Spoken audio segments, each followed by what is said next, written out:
Hi, this is Randy. It's show and tell time. So, what we're doing today is what I'm calling dresser top treasures.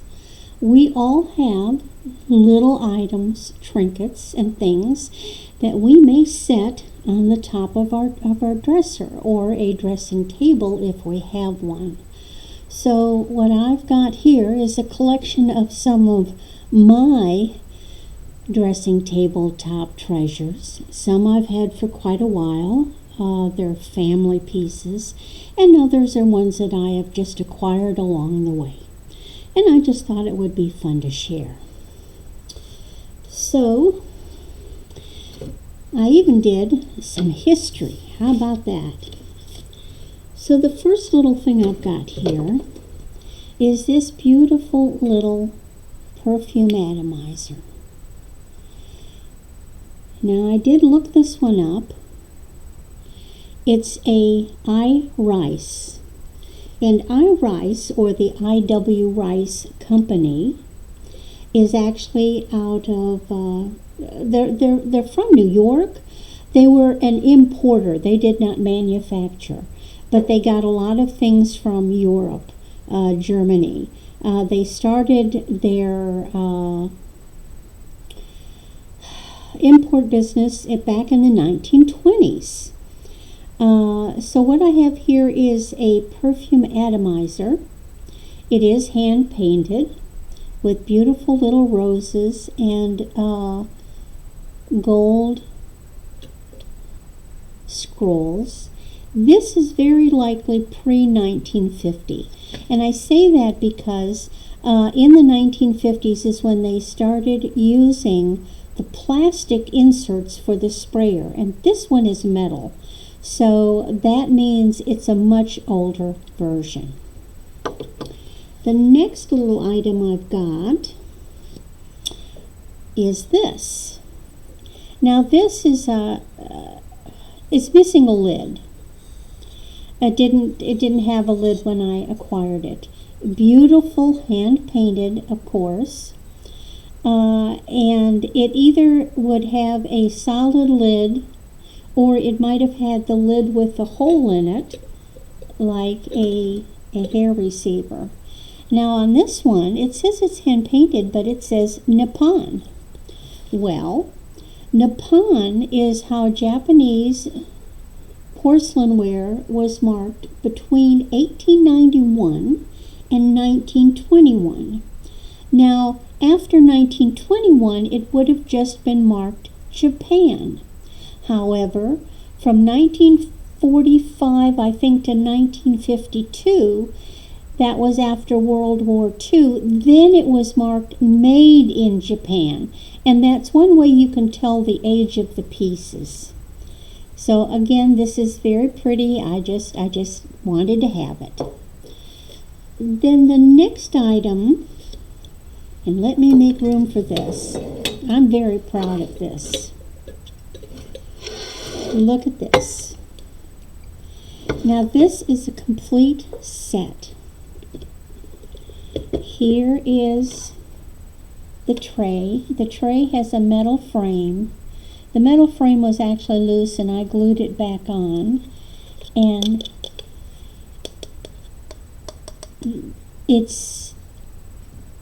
I think it's celluloid. You're pretty close. It's a dresser set. And it's actually something called nitrocellulose, which was created in the 1923 by the Pearland Sheraton Company. It's a Art Deco piece. It has this beautiful little footed bowl, which I'm going to say probably held powder. I'm going to say you put powder and a powder puff in there. And then it had that. Although you could have put jewelry in it. Beautiful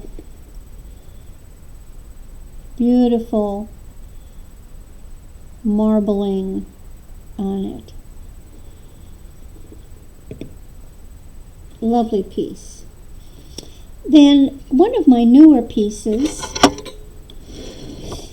is a beautiful little vase, and it's Otagiri, O-T-A-G-I-R-I,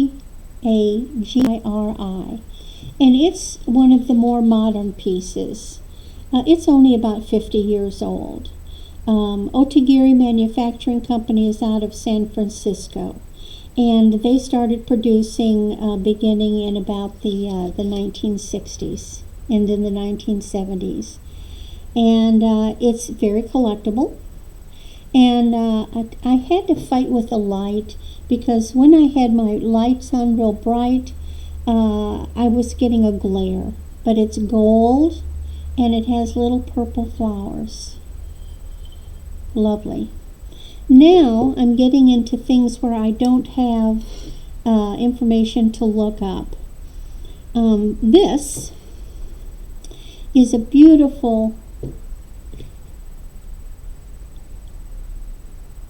snuff bottle.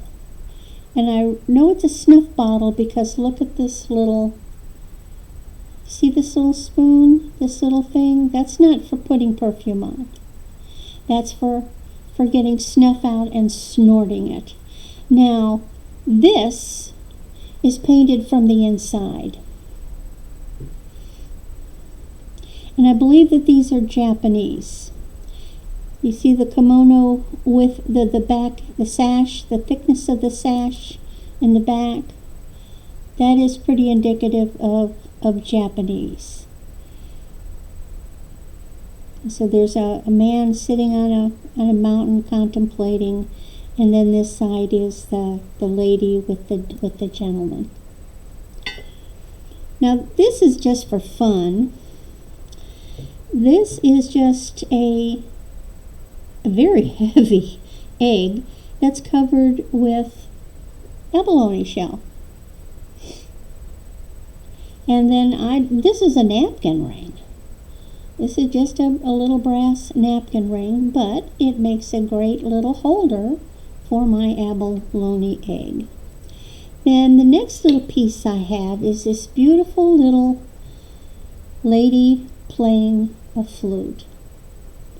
Now, again, she has no markings. She was just pretty. I loved the face. I believe she is Japanese, and again, I'm going by the outfit. So in the back of the outfit, the sash is very, very wide. Chinese did not have this wide sash. And if we come back to the front, we also see that the sash continues quite high in the front and is tied. So, you know, that to me, that's indicative of Japanese. And she's an older piece. She's not real modern, but she's just pretty. I liked her.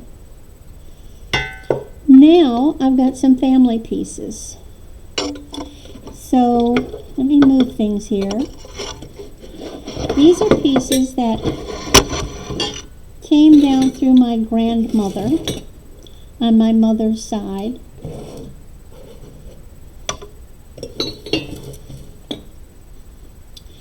So this is a cut crystal. It's heavy. It's probably lead crystal.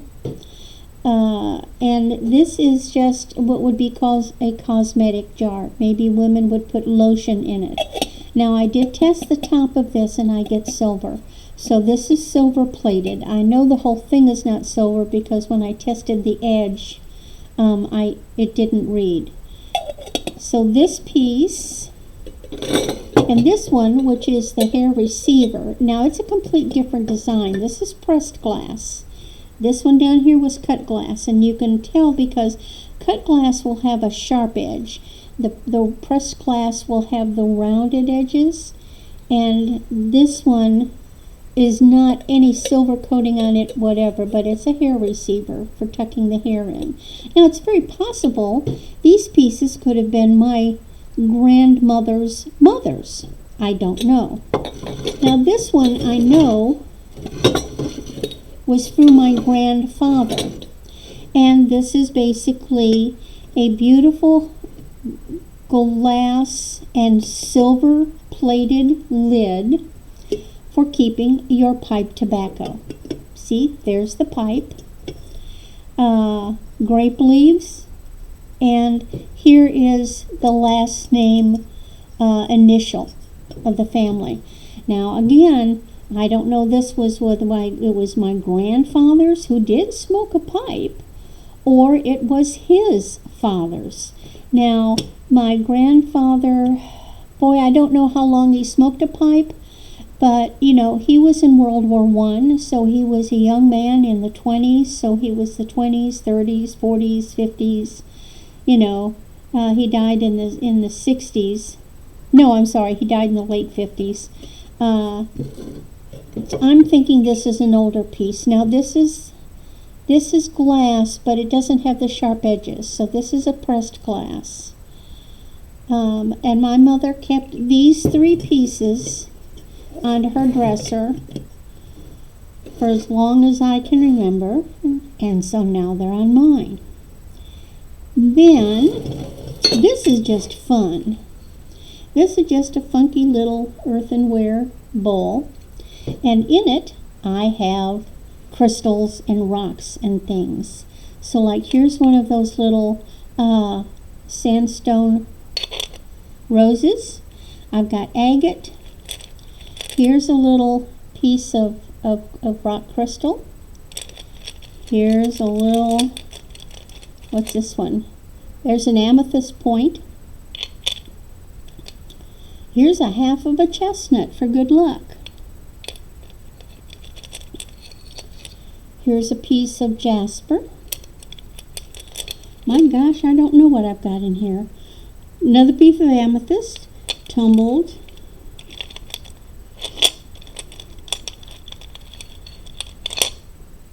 Looks like a piece of quartz.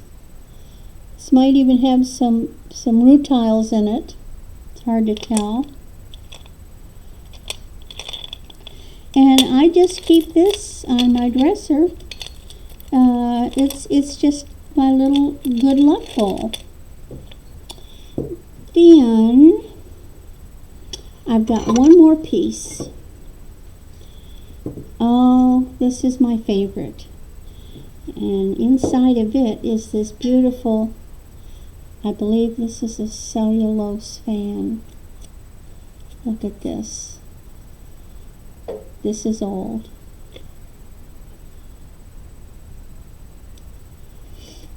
Hand painted. But look at this.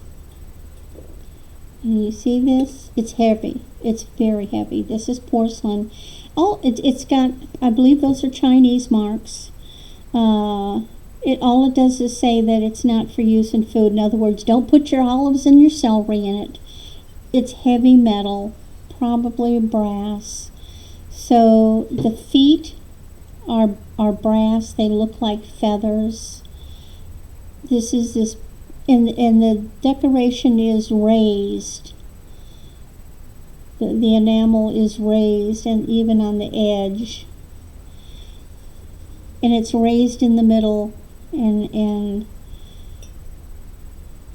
it's just a beautiful, beautiful piece. So these are my table, or rather my dressing table treasures. Thank you so much for letting me share them with you. Have a great day, and I'll see you in chat.